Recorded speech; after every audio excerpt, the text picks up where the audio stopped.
আসসালামু আলাইকুম। আশা করি সকলে ভালো আছেন। কাস্টমারে একটা ব্লেন্ডারের বাটি আনছে। বাটিটার এই যেই জায়গায় নাট থাকে জায়গাটা জং ধরে নাটের পেজগুলা নষ্ট হয়ে গেছে। এখন এই জায়গায় যদি আমি নতুন নাট লাগাই লাগবে না, কারণ পেজ নষ্ট হয়ে গেছে। আর বাটির নিচে যেই রাবারটা ছিল, দেখেন রাবারের ভিতরে কত ময়লা।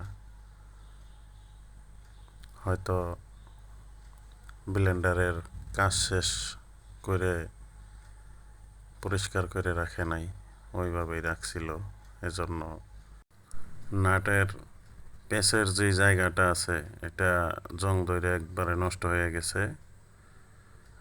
আর এই জায়গায় যদি আপনি যেতই নতুন নাট লাগান, যেহেতু পেঁচ নাই, নতুন নাটও এই জায়গায় কাজ হইব না, কারণ এটার পেঁচ জং ধরে নষ্ট হয়ে গেছে। জায়গাটা ভালোভাবে পরিষ্কার করে নিয়ে এই মাইনাস প্লাস যেই গামটা দেখতেছেন, এটা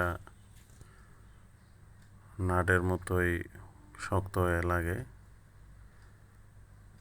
এটা ভালোভাবে মিক্স করে সুন্দর করে লাগাই দেব। এখন এটা প্রায় সিমেন্টের মতো শক্ত হয়, অনেক শক্ত গাম। গাম লাগাইয়া প্রায় 40-50 মিনিটের মতো রাখছিলাম। রাখার পরে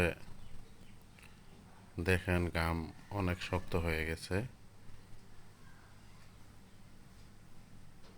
আর গামটা অনেক ভালো কাজ করে। এই যে দেখেন কত শক্ত হয়েছে, দেখছেন অনেক শক্ত হয়ে গেছে। 40-50 মিনিটেই সিমেন্টের মতো শক্ত হয়ে গেছে। যাই হোক, আবার দেখা হইব অন্য কোনো ভিডিওতে। সকলে ভালো থাকবেন, পাশে থাকবেন।